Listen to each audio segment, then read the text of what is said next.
सीताराम सीताराम सीताराम जय सीताराम सीताराम सीताराम सीताराम जय सीताराम सीताराम सीताराम सीताराम जय सीताराम सीताराम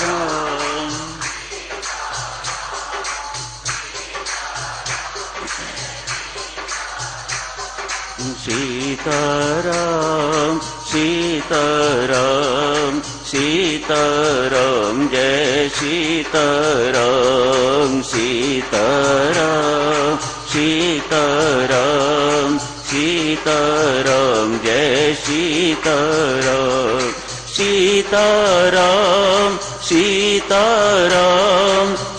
सीताराम जय सीताराम सीताराम सीताराम सीताराम जय सीताराम सीताराम सीताराम सीताराम जय सीताराम सीताराम सीताराम सीताराम जय सीताराम सीताराम सीताराम सीताराम जय सीताराम।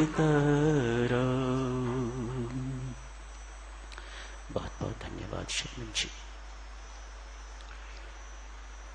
कितना अपूर्व चरित्र है, कितना अनुकरणीय चरित्र है प्रभु राम का, कितना विलक्षण चरित्र है प्रभु राम का।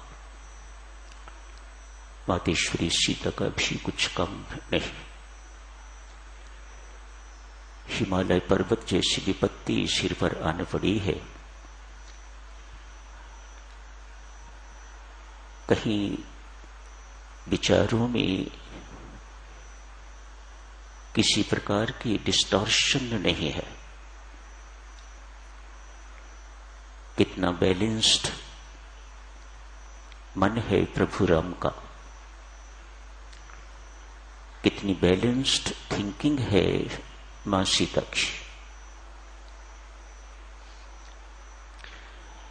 ये चीजें इतना आदर्श हमारे सामने प्रस्तुत करती हैं, युगों युगांतरों तक अनुकरणीय रहेंगी।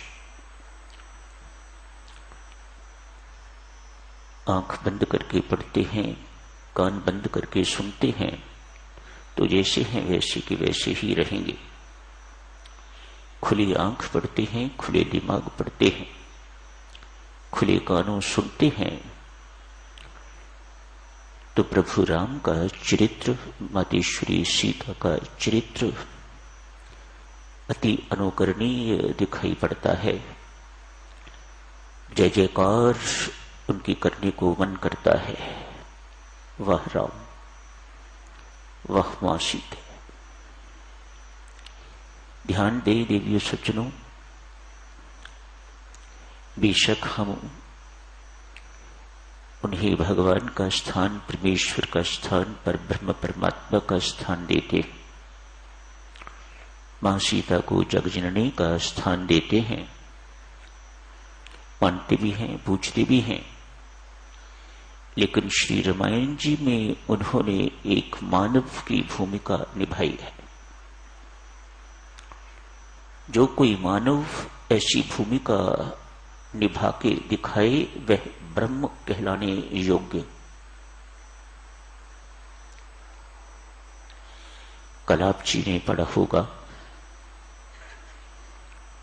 राजा दशरथ ने, मां कैकेयी ने राज्याभिषेक की जगह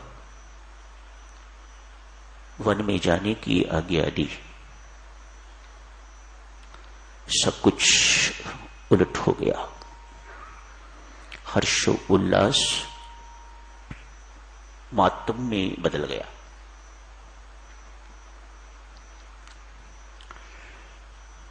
प्रभु राम एवं लक्ष्मण